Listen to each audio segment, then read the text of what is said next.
บស្រែងចឹងឯងគឺមានតែធ្វើស្រែមិនដែលស្គាល់ទេទីក្រុងដ៏ស្កឹមស្កាយក្រមុំជនបទគ្មានគេបែកដីធ្វើតែស្រែលើដីស្បែកខ្មៅត្រូវថ្ងៃរាប់ខាស្ដាប់ពាក្យប្រដៅគោរពម៉ែឪបងវទួងបីខ្លួនក្រត្រដោខំធ្វើ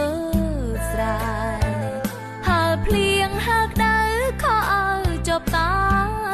ស្រងាយហូបតែក្តាមខ្យងម្អមស្រែមិនដែលបានហូបនៅភី